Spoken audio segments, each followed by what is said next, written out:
হিসাব মিলান ভাই, হিসাব মিলান। সানার অর্থটা তখনও জানতাম না। এখন দুনিয়ার এমন কোন হিসাব নাই যে হিসাব আমি জানি না, কিন্তু এখন পর্যন্ত আমি দোয়াই কুনুতের অর্থ জানি না, সানার অর্থ জানি না। দুনিয়া ফাটায় ফেললাম। আল্লাহ রাব্বুল আলামিন বলছেন, ও বান্দা, তোর জীবনে একটাও ভালো আমল যুক্ত হলো না, আরো আমল কিছু কমে গেছে বান্দা। তুই হিসাব মিলা।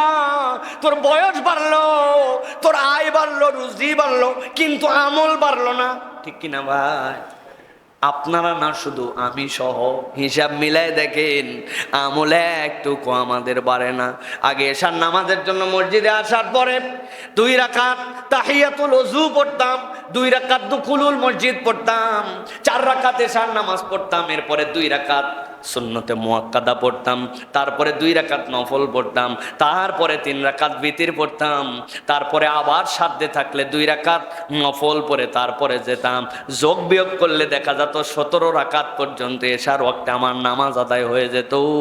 কিন্তু এখন যদি দেখি ফরজ নামাজটাই ঠিক মতো হয় না, আমার হাতে সময় নাই, মোবাইল ঠেলতে ঠেলতে মসজিদের বারান্দায় এসে মোবাইল পকেটে ঢুকায়া সালাম ফেরানোর পরে আবার মোবাইল দেখতে দেখতে বের হয়ে যায়। ফাঁকি দেওয়া, এটা আমার তবিয়তের মধ্যে নাই। আল্লাহ জানো ওইরকম অলস না বানায় দেয়। আমি যা বলি এটা বলার জন্য চেষ্টা করি, কারণ আমি জানি এটাই আমার আজকের শেষ মাহফিল হতে পারে। আমি আর কোনোদিন কথা না বলতে পারি, এটাই আমার আমানত, এইটুকুই আমার দায়িত্ব আপনাদের কাছে। আপনারা যদি সবাই চলে যান, একজন থাকলেও আমি কিন্তু এই কথা বলে যাব। 3 নম্বরে, শয়তান যখন দেখছে কুফর করানো যায় না, শিরিক করানো যায় না, বিদআতের ব্যাপারে সচেতন, গুনাহ কবিরাত থেকেও সে বেঁচে থাকার জন্য চেষ্টা করে, শয়তান তখন একটা 3য় পদক্ষেপ নেয়। শয়তান তখন ওই মানুষের কাছে ছোট ছোট গুনাহগুলাকে হালকা বানায় দেয়, তারে বুঝ দেয় এইটা ছোট গুনাহ, এইটা করলেই কি আর না করলেই কি, এটার ব্যাপারে তোমার তেমন কোনো সচেতন হওয়া লাগবে না। অনেক মানুষ আছে দেখবেন বলে এটা সগীরা গুনাহ, এই জন্য আমলে নেয় না, আছে না? নবীজি একটা উদাহরণ দিচ্ছেন, একটা গল্প শোনাচ্ছেন, শোনেন গল্পটা। নবীজি বলছেন, একদল লোক মরুভূমিতে গেছে। কোথায় গেছে? মরুভূমিতে যাওয়ার পরে নবীজি বলছেন, ওই মানুষগুলার মধ্যে থেকে সিদ্ধান্ত নিল এখন তো রান্না করা লাগবে। 1 দিনের পথ পার করছে, যা রেডি রান্না ছিল সব শেষ, এখন তো খাওয়া লাগবে তাদের। 1 জন বা 2 জন চলে গেছে খড়ি কুড়ানোর জন্য। কাফেলাটা ধরেন 40 জনার বা 50 জনার। এখন ওই মানুষটা 1 জন বা 2 জন যাওয়ার পরে এতটুকু খড়ি তার সাধ্যের মধ্যে কুড়ায় নিয়ে আসছে। চুলার মধ্যে যদি দেয় তাহলে চুলা তো দূরের কথা, আগুন ধরানোর আগেই খড়ি শেষ হয়ে যাবে। 40 জনের পাক কি কম? অনেক পাক। নবীজি বলছেন, তারা সিদ্ধান্ত নিল, না না না, এর কম করে হবে না, 40 জনই বেরিয়ে যাও, ডানে বামে ছড়ায় যাও, টাইম হচ্ছে 1 ঘন্টা, কথার কথা বলতেছি। সবাই সাধ্যের মধ্যে খড়ি কুড়াতে শুরু করো। সবাই খড়ি কুড়াতে শুরু করলো, কেউ এইটুকু পাইছে, কেউ এইটুকু পাইছে, কেউ এইটুকু পাইছে।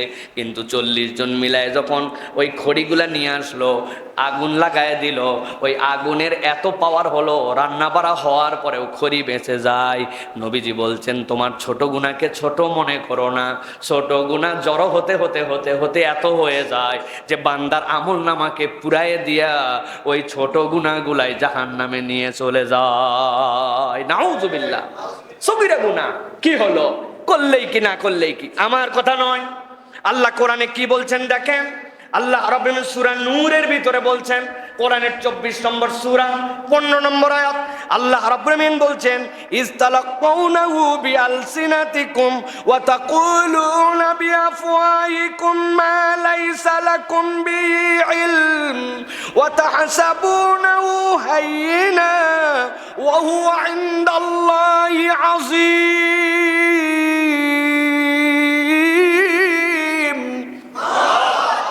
আল্লাহ বলছেন, যখন তোমরা মুখ দিয়ে কিছু বলো, মনে করো কেউ শুনতেছে না, আর নিজে নিজে ভাবো হাইয়েনা, হালকা জিনিস, ছোটখাটো বিষয়, মুখে মুখে এই কথা বলাই হয়ে থাকে, এইটাই এত ধরার কি আছে? আল্লাহ বলছেন, ওয়া হুয়া ইনদাল্লাহি আযীম। বান্দা তুমি যা ছোট ভাবতেছো, আল্লাহর কাছে ওইটাই বিশাল বড়। নাতিরে ডাক দিয়ে বলছে, এদিকে আয়, এই হারামজাদা, এদিকে আয়, দোকান থেকে যে একটা পান নিয়ে আয়। আপন নাতি ছেলেকে হারামজাদা বলে ডাক দিছে, আদর করে, আসে না? এই শালার বেটা দেখছো, বন্ধুকে বন্ধু ডাক দিছে শালার বেটা, চিন্তা করছে এটা বলেই আমাদের এলাকার মুখের কথা এরকম, আছে না এরকম? অথচ এই কথাটা ইসলাম পছন্দ করে না। আল্লাহ আল্লাহ রসুল আপনাকে বলতে নিষেধ করেছে, আপনি এটারে আমলেই নেন না।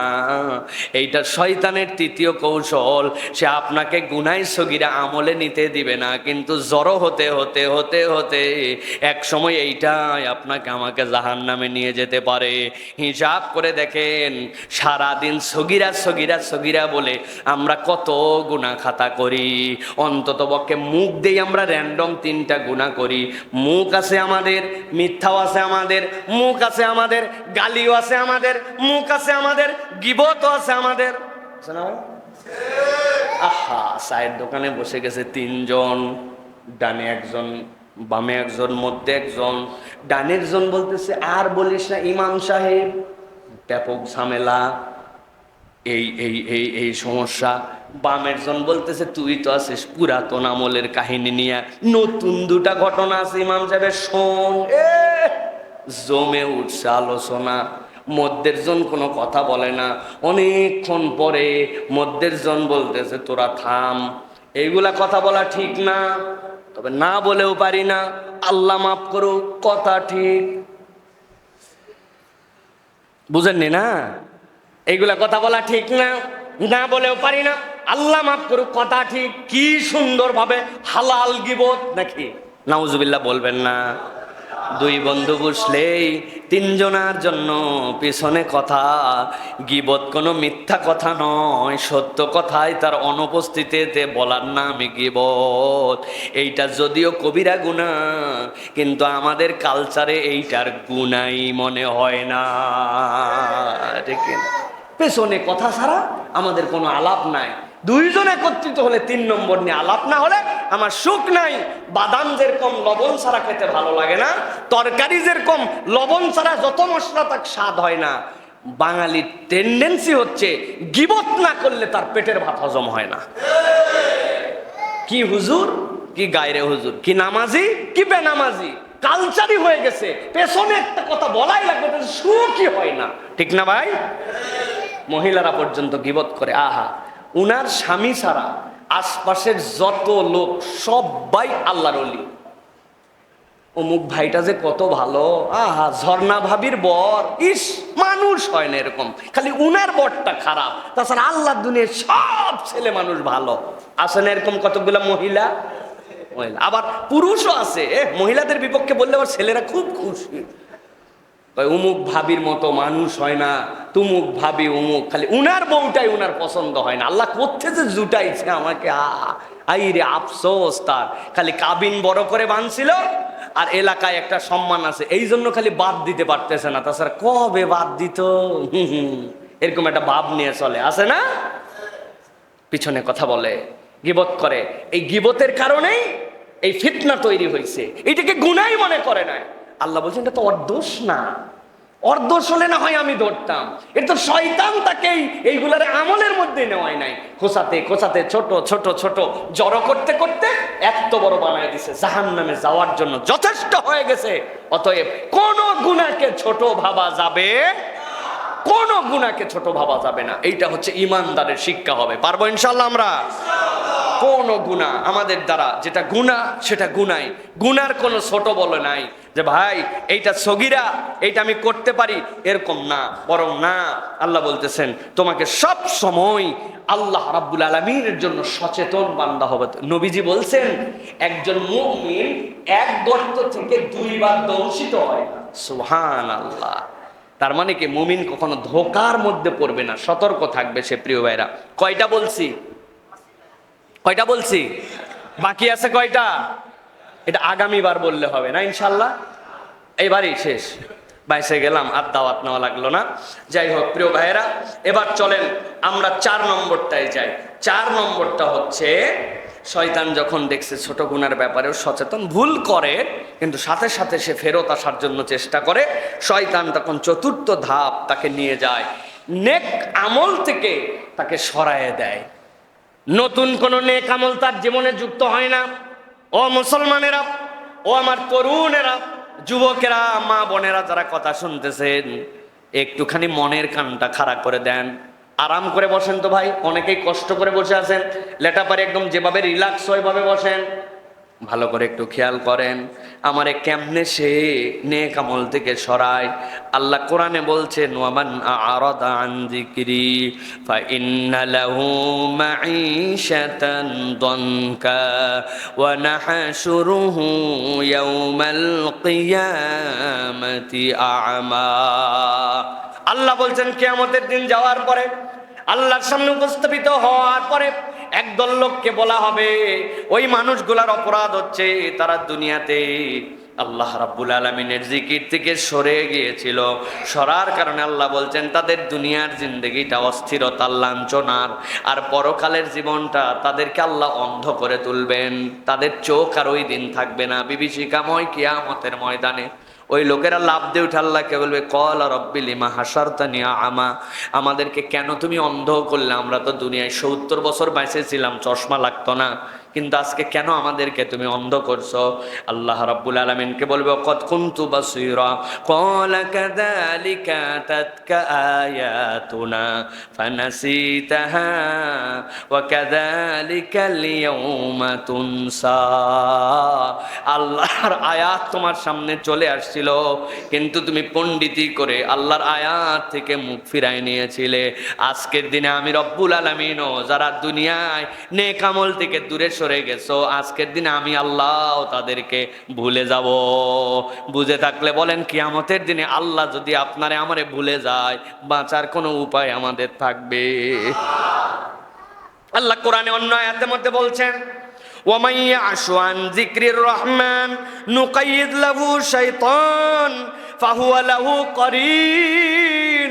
কেউ যদি নেক আমল থেকে দূরে সরে যায়, ওই জায়গা ফাঁকা থাকে না, আল্লাহ বলছেন সেই জায়গায় শয়তানের করিন যুক্ত হয়ে যায়। নাউজুবিল্লাহ। একটু ভাই দিল দিয়ে কথাটা একটুখানি অনুভব করার জন্য অনুরোধ করব আপনাদের কাছে। বয়স যখন 11 ছিল, বয়স যখন 15 ছিল, 12 ছিল, ওই সময় 10টা সূরা মুখস্থ করেছিলাম, সানাটা মুখস্থ করেছিলাম, দরুদ শরীফটা মুখস্থ করেছিলাম। ওই সময় ছিলাম শিশু, কিন্তু হিসাব মিলান এখন পিতা হয়ে গেছি, অভিভাবক হয়ে গেছি। আগে মানুষের জমিতে কাজ করতাম, এখন আল্লাহ নিজের জমির মালিকানা দিয়েছে। আগে আমার সেরকম কোনো আয় রোজগার ছিল না, আল্লাহ এখন যথেষ্ট আয় রোজগার দিয়ে সমাজে সুন্দর একটা অবস্থান দিয়েছে। আগে আমার বয়স ছিল 15 বছর, দাড়ি ছিল না, এখন আমার মুখ ভর্তি পাকা দাড়ি।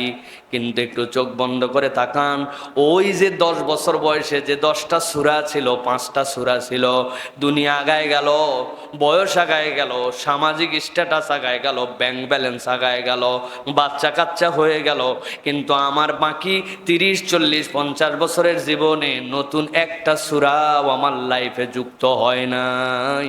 এরকম লোক আজকের এই হাজেরান মজলিসে আছে কি নাই? হিসাব মিলান ভাই, হিসাব মিলান। সানার অর্থটা তখনও জানতাম না, এখন দুনিয়ার এমন কোনো হিসাব নাই যে হিসাব আমি জানি না। কিন্তু এখন পর্যন্ত আমি দোয়াই কুনুতের অর্থ জানি না, সানার অর্থ জানি না। দুনিয়া ফাটায় ফেললাম। আল্লাহ রাব্বুল আলামিন বলছেন, ও বান্দা, তোর জীবনে একটাও ভালো আমল যুক্ত হলো না, আরো আমল কিছু কমে গেছে বান্দা, তুই হিসাব মিলা। তোর বয়স বাড়লো, তোর আয় বাড়লো, রুজি বাড়লো, কিন্তু আমল বাড়লো না। ঠিক কিনা ভাই? আপনারা না, শুধু আমি সহ হিসাব মিলাই দেখেন, আমলে একটুকু আমাদের বাড়ে না। আগে এশার নামাজের জন্য মসজিদে আসার পরে 2 রাকাত তাহিয়াতুল ওযু পড়তাম, 2 রাকাত দুখুলুল মসজিদ পড়তাম, 4 রাকাত এশার নামাজ পড়তাম, এরপরে 2 রাকাত সুন্নতে মুআক্কাদা পড়তাম, তারপরে 2 রাকাত নফল পড়তাম, তারপরে 3 রাকাত বিতির পড়তাম, তারপরে আবার সাধ্যে থাকলে 2 রাকাত নফল পড়ে তারপরে যেতাম। যোগ বিয়োগ করলে দেখা যেত 17 রাকাত পর্যন্ত এশার ওয়াক্তে আমার নামাজ আদায় হয়ে যেত। কিন্তু এখন যদি দেখি ফরজ নামাজটাই ঠিক মতো হয় না, আমার হাতে সময় নাই, মোবাইল ঠেলতে ঠেলতে মসজিদের বারান্দায় এসে মোবাইল পকেটে ঢুকায়া সালাম ফেরানোর পরে আবার মোবাইল দেখতে দেখতে বের হয়ে যায়। জীবনটা কোন দিকে যাচ্ছে একটু হিসাব মিলানোর সময় আসছে ভাই। হিসাব মিলাই নেন একটু মুরব্বী, কিভাবে আমার জীবনটা শেষ হয়ে গেল। অজুহাত দিলেন, কোরআন শিখতে পারলেন না। আল্লাহ নবীর সাহাবী 60 বছর 70 বছরে মুসলমান হয়েছেন, তারপরে কোরআন শিখেছেন 130 বছর বয়সে। এই ফার্সি থেকে যে, পারস্য থেকে যে, ইরান থেকে যে সালমান ফার্সি ইমান এনেছেন, যার ভাষাও আরবি ছিল না, কোরআন তেলাওয়াত শিখেছেন, দিন বুঝেছেন। আর আপনি আমি কোন অজুহাতে আছি? সূরা ফাতিহা শুদ্ধ করলাম না, মসজিদে রমজান মাসে ক্লাস হয়, বিশুদ্ধ কোরআনের ক্লাস হয়, মুরব্বী চায়ের দোকানে আড্ডা মারতে পারে, বিভিন্ন পণ্ডিতি গল্প মারতে পারে, কিন্তু কোরআন শেখার মতো সময় নাই। রাগ করতেছেন ভাই? রাগ হচ্ছেন না তো? দোষ তো আমার নাম, এটা তো শয়তানের কৌশল।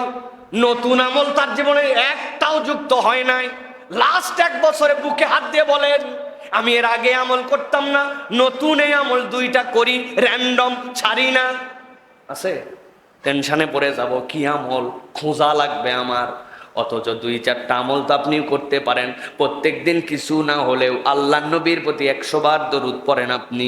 যতবার ওযু করেন ততবার 2 রাকাত নামাজ পড়েন আপনি। মসজিদে ঢুকে ধাপাস করে বসেন না, অন্তত 2 রাকাত তাহিয়াতুল মসজিদের নামাজ না পড়ে আপনি বসেন না। নামাজের পরে আপনি আজকার যেগুলো আছে আজকারগুলা বাদ দেন না। ফজরের পরে মাঝে মাঝে জায়গাতেই বসে থাকেন, সূর্য উঠতে মাত্র 30 মিনিট লাগে, 25 মিনিট, এরপরে আপনি 2 রাকাত নামাজ পড়ে আপনি যান। আল্লাহ রাব্বুল আমিন আপনার আমার আমল নামায় একটা উমরা একটা হজের সওয়াব লিখে দেন। অথচ কত সময় নষ্ট হয়ে গেল, নিজের জীবনে সপ্তাহে একবারও এই আমল হয় না। নামাজের পরে 33 বার সুবহানাল্লাহ, আলহামদুলিল্লাহ, আল্লাহু আকবার পড়বে, এইটুক সময় পর্যন্ত আমার হাতে নাই। সময়ের মালিক আল্লাহ, যিনি আমারে সময় দিলেন, আমি বান্দা তারে আবার হাইকোর্ট দেখায়। ঠিক না ভাই? দোষ কার? দোষ তো আমার না, দোষ শয়তান আমারে এটা করতে দেয় না। এটা তো তার টার্গেট। কেমনে ওরে পিছায় দেওয়া যায়, কেমনে তারে ঠেকায় দেওয়া যায়, এটা তার টার্গেট। তাহলে আজকের থেকে জানলাম আমার জীবনে নতুন কিছু আমল যুক্ত করতে হবে। র্যান্ডম প্রত্যেক দিন আমল বাড়বে, আমার অল্প হবে, র্যান্ডম হবে। পারবো ইনশাআল্লাহ? এবার চলেন 5 নম্বর। শয়তান যখন মানুষকে এই 4টা কৌশলে পরাস্ত করতে পারে না, শয়তান তখন 5ম কৌশল নেয়। সে তখন কম গুরুত্বপূর্ণ কাজগুলাকে তার সামনে প্রায়োরিটি দেখায়, আর গুরুত্বপূর্ণ কাজগুলা থেকে তাকে সরায় দেয়, বুঝায় এইটাই এখন তোর গুরুত্বপূর্ণ। অথচ এর থেকে গুরুত্বপূর্ণ কাজ ছিল, বোঝেন নাই মনে হয়। জোহরের আজান হয়ে গেছে, 30 মিনিট পরে জামাত, ঠিক 1:25-এর দিকে আপনার দোকানে এত ভিড়, এত কাস্টমার, আপনি চিন্তা করছেন পরেও নামাজ পড়া যাবে আপনার, অথচ নামাজটা জামাতে ওই সময় গুরুত্ব ছিল, আপনার ওই গুরুত্ব বাদ দিয়ে তখন দুনিয়ায় আপনাকে লাগাইছে। এখন যদি মাঠের থেকে উঠে যায়, কাদা গা, গোসল করে আবার মাঠে আসা যায় নাকি? কাজটা শেষ করেই যায়। খেতে আর অল্প একটু নিড়ানি বাকি আছে, ধান আর অল্প একটু কাটা বাকি আছে, বিষ আর অল্প একটু দেওয়া লাগবে। তাকে ছোট কাজের প্রায়োরিটিকে বড় করে দেখাবে, আর বড় কাজের প্রায়োরিটিকে ছোট করে দেখায়। এরকম আপনার আমার জীবনে হয় কিনা? নিজের পিতা মাতা তার সন্তানকে বলে রোজা রাখার দরকার নাই, সামনে এসএসসি পরীক্ষা, 8-এর বোর্ড পরীক্ষা, শরীর খারাপ হয়ে যাবে, পরে রোজা রাখবি। নিজে সন্তান রোজা রাখতে চায়, বাপ মা রোজা রাখতে দেয় না। আছে না? সকালবেলা ডাকে তোলে না, শেষ রাত পর্যন্ত পড়ে পড়ে শুইছে, শরীর খারাপ হয়ে যাবে। অথচ সালাত আদায় ফরজ, আর বাকি কাজ তার নফল। ওই নফলের গুরুত্ব তার এত বাড়াইছে, ফরজের দায়িত্ব তার থেকে অবহেলায় নিয়ে যায়। এটা শয়তানের কৌশল, আপনাকে কম গুরুত্বপূর্ণ কাজগুলো আপনার সামনে বড় করে দেখায় দিবে, আর গুরুত্বপূর্ণ কাজগুলা থেকে আপনাকে দূরে সরায় নিবে। খেলা দেখে আসছিলাম 43 ওভার, শেষের দিকে মায়ের হয়, হাতে উইকেট আছে, আপনারে বুঝাইছে গেলি সালাম ফেরে রাখ, কিসের কিসের ওয়াজিব আর কিছু পরে পড়া যাবে, তসবিগুলো পরে দেখা যাবে। সো করে আসে, সো করে আবার টিভির সামনে মুরব্বী মানুষ, এই বেটা বুড়া হা করে ওঠা আছে এক কাপ চা নিয়ে। কি অসভ্যতা চলতেছে টিভিতে, এ মাথায় টুপি মুখে দাড়ি, এ লজ্জাও নাই রে ভাই। সবগুলা সাহেব দেখেন বসে দেখতেছে, বেদের মেয়ে জ্যোৎস্নার ড্যান্স হচ্ছে, মুরব্বী ওই জায়গায় দেখতেছে। আরে লজ্জা থাকা লাগবে তো আপনার, হায়া যদি না থাকে তাহলে কেমনে হবে? আপনি এটা কেমনে দেখেন? আপনি আপনার নাতি নাতকুরের বয়সী লোকের সাথে আপনি একটা বেহায়াপনা দেখতেছেন। লজ্জা, শরম, বিবেক, চিন্তা সব জলাঞ্জলি দিয়ে ফেলছি, ঠিক না ভাই? দোষ তো আমাদের না, শয়তান এটাতে আমাকে নিমজ্জিত করছে, ও তো আমার শত্রু। আমি এখন থেকে সতর্ক হব। আল্লাহ বলছেন এটাই আমি আমার বান্দার থেকে চাই। ভুল বুঝছে সে সেখান থেকে ফেরত চলে আসবে, আল্লাহ রাব্বুল আলামিন তাকে পার করে দিবেন। সুবহানাল্লাহ। এই জন্য প্রিয় ভাইরা, আমাদেরকে সব সময় এই জিনিসগুলি থেকে আমাদেরকে সতর্ক হতে হবে। প্রিয় ভাইরা, সর্বশেষ যে পয়েন্ট বলবো সেটা হচ্ছে যে শয়তান যখন এইগুলা কাজে মোটামুটি একটা মানুষ সতর্ক হয়, শেষ তার টার্গেট হচ্ছে সে তখন আমলের মধ্যে রিয়া ঢোকায় আর ওই বান্দাকে অহংকারের মধ্যে নিমজ্জিত করে দেয়। অহংকার, রিয়া। ইস, এলাকার সব লোক শেষ হয়ে গেল রে, নামাজ কালাম পড়ে না, তেমন কিছু পারি না, কিন্তু বাবা আল্লাহর দয়ায় 15 বছর হলো নামাজ কাজা নাই। আছে না ভাই? ভালো, এটা আপনার ভালো, কিন্তু এই যে আপনি জানান দিলেন, মন চাই জানাতে, আছে না ভাই? নামটা একটু জোরে বলা হোক, তাকবীরটা একটু জোরে দেওয়া হোক।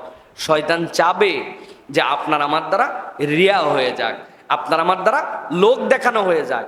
লোক দেখানোর একটা সাংঘাতিক কথা আছে, আপনারা বললে মাইন্ড করবেন, বলবো?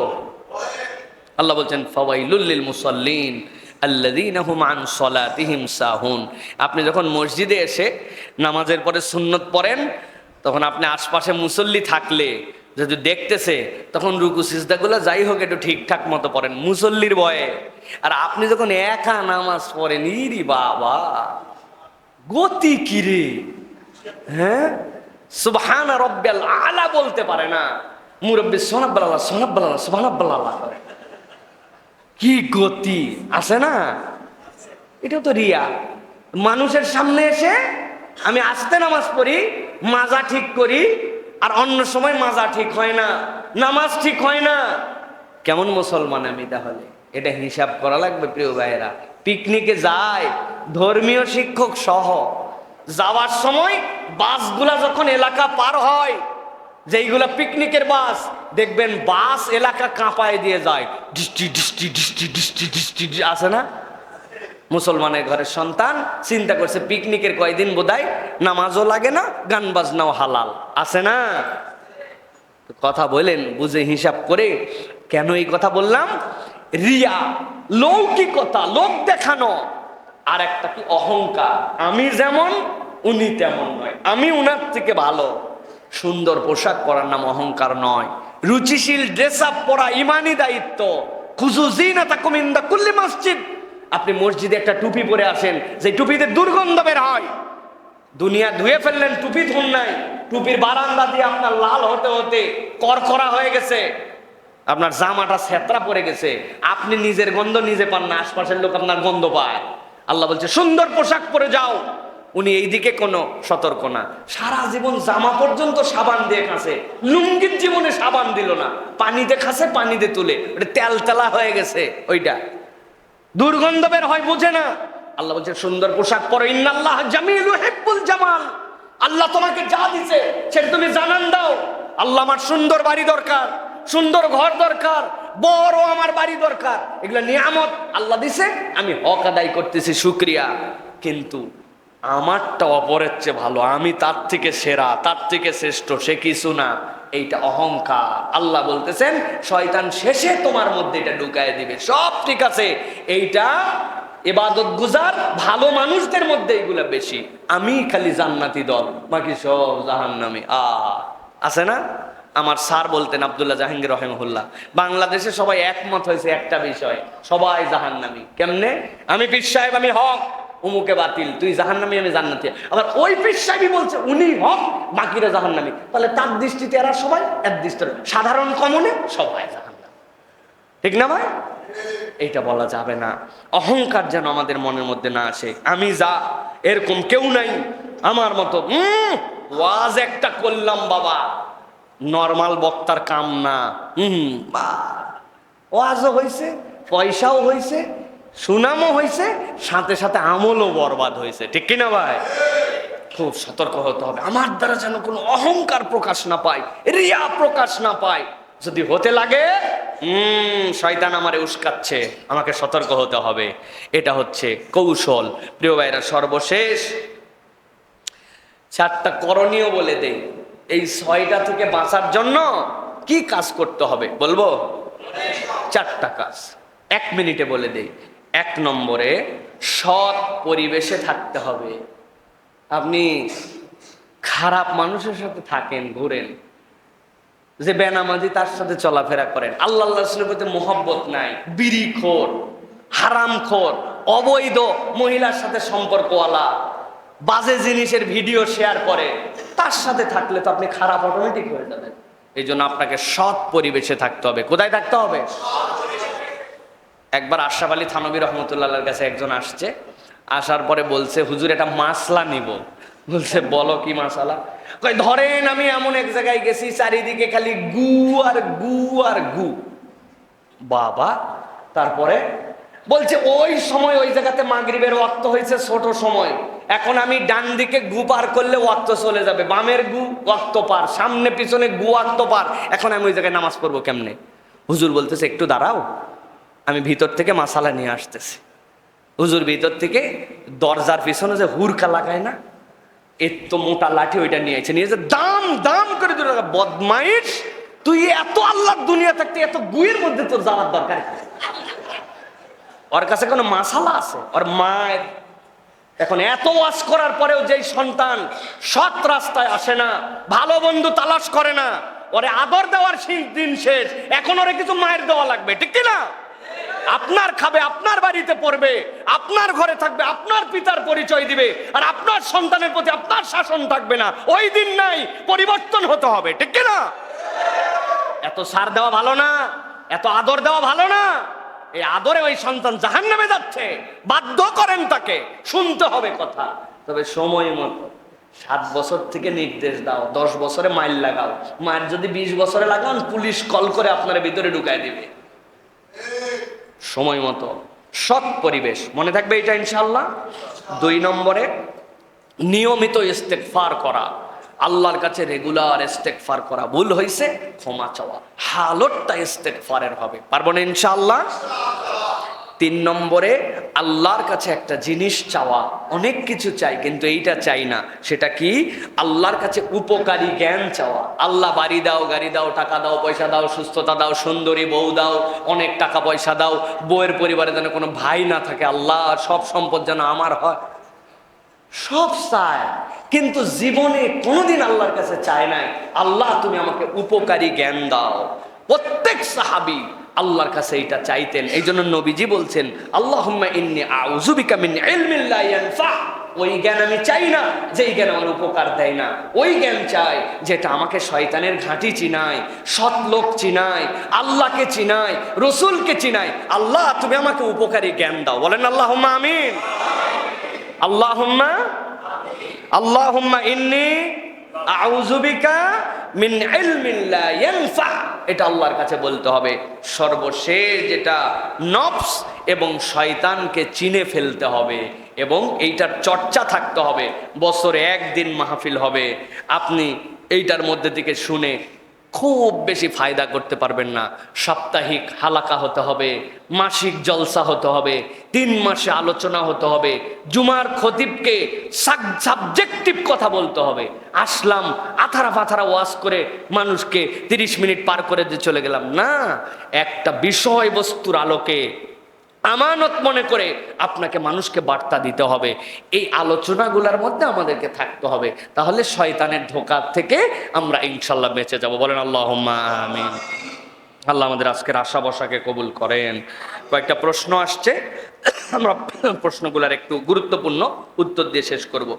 ব্যক্তি যদি বিভিন্ন পাপ কাজ করে থাকে এবং অনেক অপরাধ করে, কিন্তু সে 5 ওয়াক্ত নামাজও পড়ে, লোক দেখানো কিছু সামাজিক কাজও তিনি করে, সেই ব্যক্তি কোনো মৃত মানুষকে গোসল দিতে পারবে? প্রিয় ভাইরা, প্রথম কথা হচ্ছে যে কোনো মুসলিম সে যদি কাফের না হয় তাহলে সে মুসলমানকে গোসল দিতে পারবে। সে যদি 5 ওয়াক্ত নামাজ পড়ে তাহলে ন্যূনতম সে যে উদ্দেশ্যেই পড়ুক আপনি তাকে এর বাহিরে কিছু বলতে পারবেন না, কেন সেটা আলামাতুল ঈমান, এটা ঈমানের আলামত। লোক দেখানো কি করতেছে এটা তার মনের খবর, আপনি পুরাটা জানবেন না, হয়তো আপনার নিকট আত্মীয় হলে কিছু জানতে পারেন, কিন্তু এর দ্বারা তিনি যে মৃত ব্যক্তিকে গোসল দিতে পারবে না এরকম কোনো বিষয় না। আর মৃত ব্যক্তিকে গোসল দেওয়ার ক্ষেত্রে তার নিকট আত্মীয়রা সবচেয়ে বড় হকদার। আমার বাপ মারা গেছে, আমি সন্তান হিসেবে আমি গোসল করাবো, এটা আমার দায়িত্ব। হ্যাঁ, সেই ক্ষেত্রে সকলকেই সাহসটা করতে হবে, কিন্তু সকলে পারে না, যিনি পারে তিনি এটা করে দিতে পারবে, গুনাহ হবে না।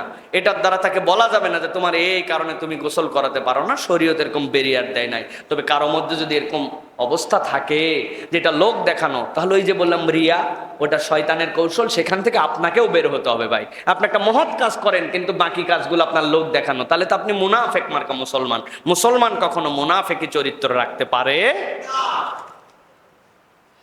স্বামী স্ত্রী তাদের পরিবারের সর্বসম্মতিক্রমে এলাকার গণ্যমান্য ব্যক্তিবর্গের উপস্থিতিতে ডিভোর্স হওয়ার পরে ইসলামী শরিয়ার বিধান না মেনে পুনরায় বিবাহ করে উভয়ের সংসার করা বৈধ হবে কিনা? প্রিয় ভাইরা, আমি মাসালা জানাচ্ছি, ফতুয়া দিচ্ছি না। যদি 3 তালাক কারো হয়ে যায় বৈধ উপায়ে, সেইটা গণ্যমান্য ব্যক্তি আর অগণ্যমান্য ব্যক্তি ডাজেন্ট ম্যাটার। সেটা যদি তালাক হয় শরঈ সম্মতভাবে, তাহলে সেখানে কেউ উপস্থিত আর কেউ উপস্থিত না, এটা শরীয়তের 1 পয়সা ভ্যালু নাই। তাহলে ওই স্ত্রী ওই স্বামীর জন্য চিরকাল অবৈধ, কোনো কৌশলেই আর বিবাহ করতে পারবে না। সেখানে এটা যদি জানাজানি করে হয়, তালাকটা পূর্ণ হয়, 3 তালাক হয়, তাহলে এই বিবাহ যেটা পরবর্তীতে হয় সেটা অবৈধ হবে। সুতরাং এই বিবাহের ইসলামী শরীয়তে ভিত্তি নাই। আমার একটা প্রশ্ন, বড় প্রশ্ন, দয়া করে উত্তর দিবেন। কোনো ছেলে যদি মায়ের অবাধ্য হয়, স্ত্রীর মিথ্যা অভিযোগ শুনে যাচাই বাছাই ছাড়াই মাকে হত্যা করতে চায়, মাকে আঘাতপ্রাপ্ত করে এবং তুই-তুকারি করে, নাম ধরে গালিগালাজ করে, আর সেই মাও কঠিন আক্রান্ত রোগে, ছেলে জানে তার মা অসুস্থ, জেনে শুনেও সে মানুষের সামনে তাকে হেনস্থা করে এবং অপদস্থ করে, সেই স্ত্রীর কথা শুনে এটা করে, তাকে অনেক বোঝানোর পরেও মার কাছে ক্ষমা চাইতে, কিন্তু সেই ছেলে উত্তরে সে মা মরে জাহান্নামে গেলেও তার কাছে ক্ষমা চাইবে না বলেছে। এরকম ছেলের ব্যাপারে আপনার মন্তব্য জানতে চায়। প্রিয় ভাইয়েরা, প্রথম কথা হচ্ছে যে মুসলমান বাদ দিলাম, আমার বাপ মা ইহুদি, নাসারা, মুশরিক, আল্লাহ রাব্বুল আলামিন বলছেন তোমরা তাদের সাথেও সুন্দরভাবে চলাফেরা করো, তাদের সহাবস্থানেও তুমি মর্যাদাপূর্ণ আচরণ করো। আল্লাহকে মানে না, এর থেকে বড় অপরাধ আছে ভাই? শিরিক করে, দুর্গার পূজা করে, এর থেকে বড় অপরাধ আছে? আল্লাহর দৃষ্টিতে ইন্না শিরকালা জুলমুন আযীম। আল্লাহ বলছেন ওই সন্তানের, ওই পিতামাতার সাথেও তুমি বেয়াদবি করতে পারবা না। আল্লাহু আকবার। তাহলে যেই মা গর্ভে ধারণ করছে আর তুমি মুসলিম পরিচয় যদি দেয়, তাহলে বইয়ের কথা বাদ দিলাম, ও বইয়ের দোষ দিয়ে আপনি কি করবেন? যে নিজে খারাপ, ও কি বইয়ের বুদ্ধি লাগে নাকি? যে বইয়ের বুদ্ধি শুনে সে তো অটোমেটিক খারাপ। তাহলে সে যদি এরকম করে এটা গুনাহ কবিরা। আল্লাহ নবী বলছেন হুমা জান্নাতুকা আও নারুক, এই দুইজন তোমার জান্নাত অথবা জাহান্নামের দরজা। মা জাহান্নামে গেলেও আপনার ক্ষমা চাওয়া লাগবে না, এটা বাদ দেন, আপনার এর দ্বারাই হয়তো আপনার নিজের জাহান্নাম নিশ্চিত হয়ে গেছে, ওইটার থেকে আপনি বাঁচেন। আল্লাহ বলছেন ওয়ালা তাকুল্লাহুমা উফ, তাদের সাথে উফ শব্দ বলো না। আপনি চিন্তা করছেন কথা বললে ঝগড়াঝাটি হয়, যা আব্বা আম্মার সাথে কথাই বলবো না, ঝামেলা চুকে গেল, তাই তো না? আল্লাহ বলছে জি না, আমি আল্লাহ বলছি ওয়ালা তাকুল্লাহুমা উফিন, উফ বলবে না, চুপও করে থাকতে পারবে না। ওয়াকুলু, তুমি তার সাথে কথা বলো লাইয়িনা, নরম করে, হুসনা, সুন্দর করে। সুন্দর করে কথা বলাও ফরজ, উফ বলাও তোমার জন্য হারাম। সেই সন্তান কত বড় অভাগা, মারে গালি দেয়, মারে গলা ধাক্কা দেয়, মার কাছে মাপ চায় না। দরকার নাই, ওই মায়ের ঠেকা নাই, কিন্তু কোনো একদিন আপনি যাই আটকাবেন, নবীজির সাহাবীর মুখ দিয়ে কালেমা আসতেছিল না। আল্লাহ নবী বলছেন তোর মায়ের কাছে খবর শোনো। বলি ইয়া রাসূলুল্লাহ, আমার সন্তান সব ভালো, কিন্তু স্ত্রীকে আমার উপর এত প্রায়োরিটি দেয় যেটা আমার কষ্ট লাগে। আল্লাহ নবী বললেন ওর তো কালেমা হবে না, আগুন আগুন আগুন, তাড়াতাড়ি করো, কাঠমাট সব জড়ো করো, ওরে আগুনে পুরাই দাও। মহিলা মা বলতেছে কেন? বলছে যেটা এই দুনিয়ায় দেখতেছে ওটা পরকালে অপেক্ষা করতেছে।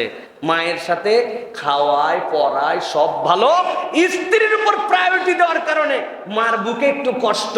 সাহাবীর কালেমা নসিব হয় না। আপনি কোন স্যার? আপনি কোন স্যার? বাঁচেন, বাপ মার সাথে বেয়াদবি করেন না, তকদির দুনিয়া আখিরাত ধ্বংস হয়ে যাবে। ওই মহিলা আক্ষেপে বলল ইয়া রাসূল, আমি আমার সন্তানকে জাহান্নামে নিতে পারবো না, সাথে সাথে আমি আমার সন্তানকে মাফ করে দিলাম। সাহাবীরা দৌড়ায় যায় দেখে, বলা লাগে নাই, তালকিন করা লাগে নাই, ওই সাহাবী কালেমা পড়তে পড়তে মরণ হয়ে গেছে। এর নাম মা।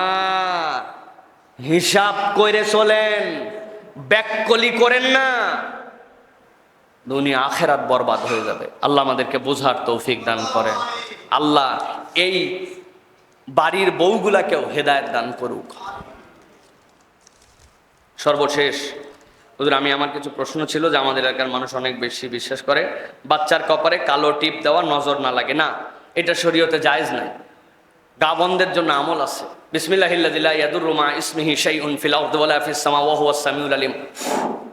আউযু বিল্লাহি মিনাশ শাইতানির রাজিম। বিসমিল্লাহির রহমানির রহিম। কুল হুয়াল্লাহু আহাদ, কুল আউযু বিরাব্বিল ফালাক, কুল আউযু বিরাব্বিন নাস দিয়ে বাচ্চার গায়ের মধ্যে 3 বার মসহ করে দিবেন। কিসের টিপ, কিসের কি? এটা তো অন্য ধর্মাবলম্বীদের বিশ্বাস, আমাদের বিশ্বাস টিপ কিছু করতে পারে না। আপনি এই 2টা দোয়া পরে গা বন্ধ করে দিবেন, পৃথিবী বদলায় যাবে, কিচ্ছু হবে না। আর সাথে আরেকটা দোয়া শিখে ফেলবেন, আউযু বিকালিমাতিল্লাহি তাম্মা ওয়া মিন শাইতানিন ওয়া হাম্মা ওয়া মিন কুল্লি আইনিন লাম্মা। এইটা পরে যদি ফু দিতে পারেন, কিসের টিপ কিসের কি, আল্লাহ রাব্বুল আমিন এটা শিখিয়েছেন। সুতরাং কালো টিপ এইগুলা শরীয়তে জায়েজ নাই। তবে সবাই এই নিয়তে দেয় না। অনেক একটা সুন্দর বাচ্চা আরো সুন্দর লাগে দেখতে, অনেকেই দেখবেন সৌন্দর্যের জন্য দেয়। আমার মা একজন আলেমা, শুধু আলেমা নয়, খুব ব্রিলিয়ান্ট একজন স্টুডেন্ট তার আমলে। তো আমার মাকেও দেখছে আমার ছোট ভাইদেরকে 2-1 বার মাঝে মাঝে দিয়ে দিছে। তা আব্বা বলছে কি ব্যাপার, তুমি বললে যে দেখতে সুন্দর লাগে, বেশি ফর্সা ছেলে তো একটু দিলে, এই জন্য। উনি তো জানে এই মাসালা।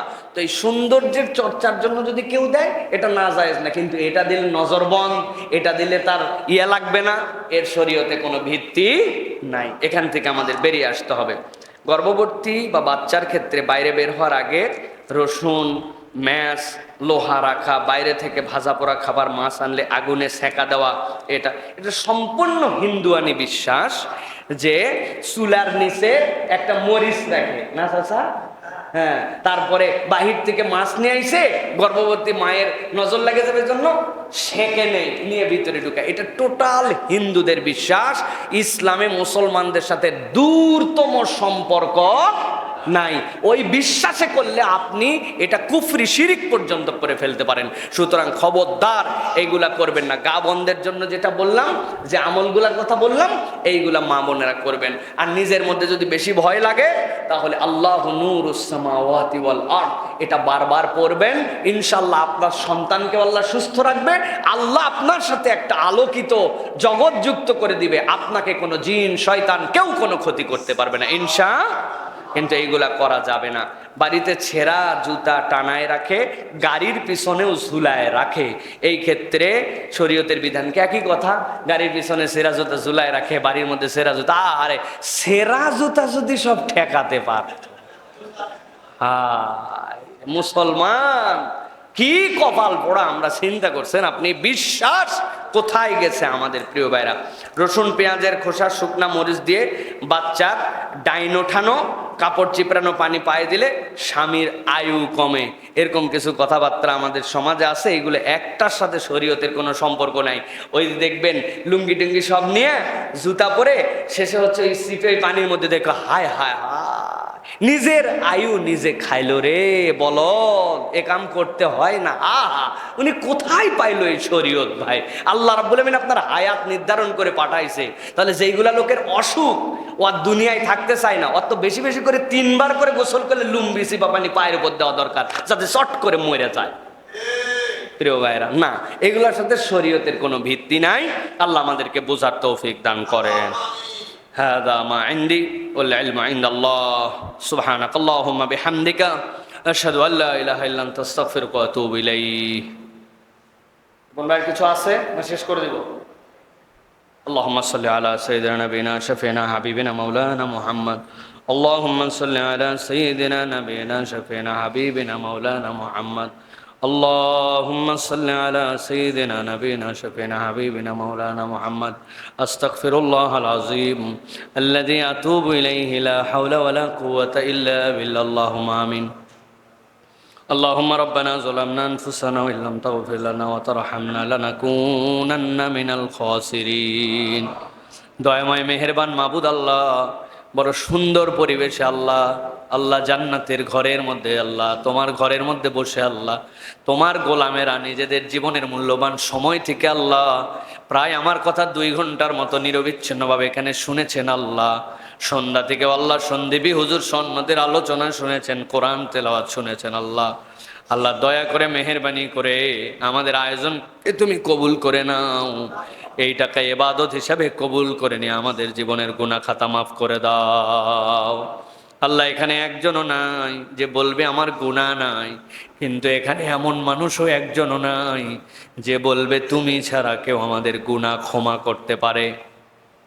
যেই বান্দারা তোমার কাছে বলতেছে তুমি ছাড়া কেউ মাফ করতে পারে না, আল্লাহ দয়া করে মেহেরবানি করে আল্লাহ ওই গোলামদের দ্বিতীয় কোনো দরজা নাই, এইটা যেহেতু তুমি জানো আল্লাহ, আল্লাহ তোমার কাছে ফরিয়াদ আজকের আয়োজনে আল্লাহ আমাদেরকে এইটাকে কবুল ইবাদত হিসাবে কবুল করে নিয়ে তুমি আমাদের জিন্দেগির গুনাহ খাতা মাফ করে দাও আল্লাহ। আমরা যারা আমিন আমিন বলছি আল্লাহ, জানি না কার আব্বা নাই কার আম্মা জানি কবরে আল্লাহ, আল্লাহ আমাদের আব্বা আম্মা যাদের কবরে তাদেরকে তুমি মাফ করে দাও আল্লাহ। আমাদের নেককার সন্তান হওয়ার তৌফিক দিয়ে দাও আয় রব্বুল আলামিন। আমাদের আপনজন যাদের কবরে তাদেরকে তুমি মাফ করে দাও। যার যার সমস্যা আছে দয়া করে মেহেরবানি করে দূর করে দাও। কার যেন রিজিকের টানাটানি বলতে পারে না, কার জানি সন্তানটা কথা শোনে না, কার যেন বিবাহ উপযুক্ত সন্তান আছে বিবাহ দিতে পারে না, কার যেন পরিবারের মধ্যে অশান্তি আছে আল্লাহ, আল্লাহ আমাদের যার যা হাজত আছে দয়া করে তুমি পূরণ করে দাও। জীবনে একটা বার আল্লাহ খানায় কাবার জিয়ারত আমাদের জীবনে নসিব করে দাও আল্লাহ। মসজিদে আসি, আসার পরে কিবলার দিকে মুখ ফিরাই, আল্লাহু আকবার বলে তাকবীরে তাহরিমা বাদি আল্লাহ যেই কিবলার দিকে মুখ ফিরাই জীবনটা পার করে দিলাম। জীবনে একটা বার মন চায় কাবা দেখে দেখে আল্লাহ নিয়ত করব আল্লাহ মসজিদে নববীতে 2 রাকাত নামাজ পড়ে তোমার হাবিবের রওজায় যে সালাম দিব আল্লাহ। আমরা গরিব হলেও তুমি তো আল্লাহ ধনী, দয়া করে জীবনে একটা বার তুমি ইন্তজাম করে দাও। এই মাদ্রাসাকে কবুল করো আল্লাহ। আল্লাহ যারা মাদ্রাসায় দান খয়রাত করে আল্লাহ, যারা এই অনুষ্ঠান বাস্তবায়ন করতে হাজার হাজার টাকা খরচ করেছেন আল্লাহ, আল্লাহ এই মাদ্রাসার জীবনের শুরু থেকে এখন পর্যন্ত যারা সহযোগিতা করেছেন আল্লাহ, 5টা সোনার ছেলে মাথার মধ্যে পাগড়ি নিল আল্লাহ, দয়া করে কিয়ামত পর্যন্ত এই প্রতিষ্ঠানকে আপনার দ্বীনের মার্কাজ হিসাবে কবুল করে নিবেন আল্লাহ। আমার কলিজার টুকরা যেই ভাইরা আল্লাহ, যাদেরকে আমি যোগাযোগ কম হলেও দিল থেকে মহব্বত করি, লকপুরের নামটা আমার হৃদয়ের মধ্যে ঢুকায় দেওয়া আল্লাহ, আল্লাহ দয়া করে আল্লাহ এই মহব্বতকে আল্লাহ দুনিয়ার জীবনের শেষে আমাদের জন্য আল্লাহ জান্নাত পর্যন্ত তুমি নিয়ে যাও।